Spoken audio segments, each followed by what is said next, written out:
Chers amis, bonjour et soyez les bienvenus dans ce nouvel épisode du Quesaco, l'émission qui fait la part belle à la culture, la bonne humeur, l'histoire, la liturgie, l'étymologie, la symbolique, la spiritualité et l'Ancien comme le Nouveau Testament.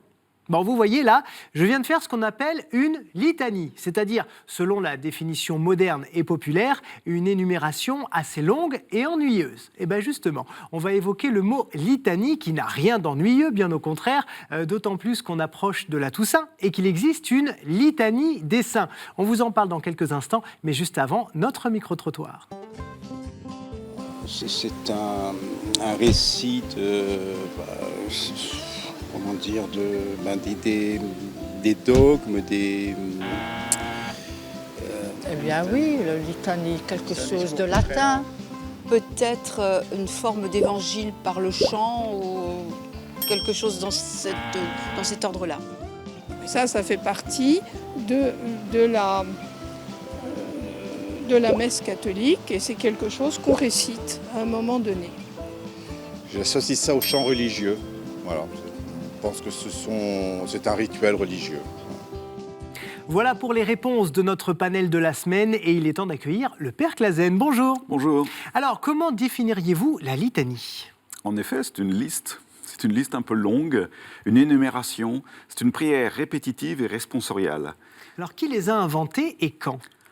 Alors, qui a inventé ? Moi, je dirais que la prière litanique, c'était répétitive, remonte à la nuit des temps. C'est-à-dire, dès que les gens prient, ils répètent. Et très souvent, ils répètent des formules toutes bêtes. Voilà, je pense que depuis qu'on prie, on ne prie pas en formulant des phrases, on prie de manière litanique. Alors, à quoi ça sert de se répéter la prière, justement ? Qu'est-ce que ça fait intérieurement ? Alors, ça sert à ne pas raisonner, si j'ose ainsi m'exprimer. Alors, est-ce que ça veut dire bêtifier pour autant ? Certainement pas. Mais ça veut dire qu'on arrête de raisonner et qu'on occupe le terrain par autre chose que le seul émotionnel, que les soucis du quotidien ou les raisonnements. Alors, pour revenir justement à la création de ces litanies, les premières viennent d'où ? Alors, on a un texte écrit, le plus haut qu'on ait, c'est 595, et c'est une litanie des saints. C'est-à-dire, on invoque les grands personnages qui, dans un diocèse, ont marqué la vie du diocèse.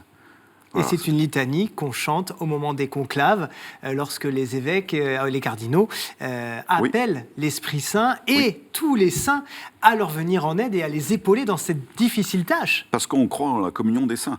Alors c'est ça le fondement de la litanie des saints, c'est qu'on croit en la communion des saints, c'est-à-dire on croit qu'on ne fait rien sans le soutien de la foule immense de ceux qui nous ont précédés, à qui non seulement on doit la foi, mais avec lesquels on est lié encore. Donc c'est ça la communion des saints. Et la litanie des saints, donc il y a Ora pro nobis, priez pour nous, et on donne le nom du saint avant. Donc Saint Jean-Paul II, Ora pro nobis, voilà. Sainte Thérèse d'Avila, Ora pro nobis, etc. Ça. Et ça dure très très très longtemps. Alors ça peut, c'est plus ou moins long, selon les circonstances, bien sûr. Pour une ordination sacerdotale, par exemple, ça va être un peu long. Pour un baptême, il y a une litanie des saints qui est souvent assez courte. Quand on fait des pèlerinages à pied, qu'on monte à pied à Rocamadour, il y a une litanie des saints.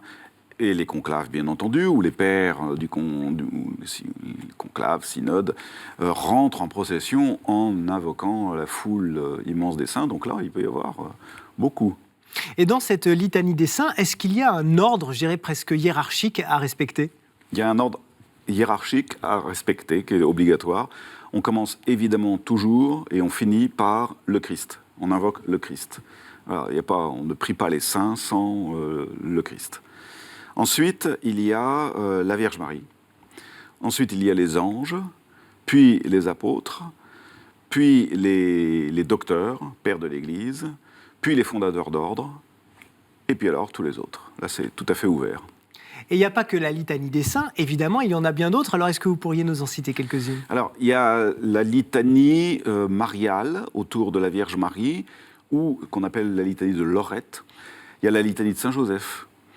Donc ça, c'est autour, si vous voulez, d'un mystère où on énumère, on tourne autour du mystère. Tout ça, c'est pour rester, pour occuper le mental autour d'un mystère contemplé. Eh bien, merci Père Clasen de nous avoir expliqué toute l'importance de ces litanies. Donc, ce ne sont pas du tout des paroles ennuyeuses, comme le langage familier nous le laisse croire assez souvent, vous l'avez bien compris. Merci à vous de nous avoir suivis, puis je vous dis à très vite sur KTO. Ciao. Sainte Marie, Mère de Dieu, et Joseph, son époux, Joachim et Anne,